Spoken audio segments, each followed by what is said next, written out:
మాట్లాడుకుంటాను చెప్పురా.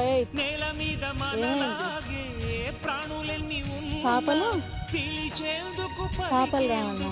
మరి ఎంతసేపు కూర్చుంటు? చుట్టుకునేందుకు ఎన్నెన్నో అందమైన వరసలు మనవేలే. చేపలు పట్టినాడు దోలుకొస్తాడు గంట. నోరార పిలిచిన పలకని వాడిన మనసున మమతలున్న మనిషిని కానా.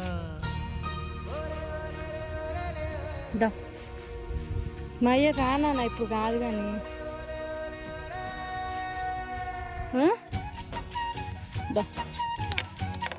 చేపలు పట్టినాడు వస్తుంది తీసుకొస్తాడు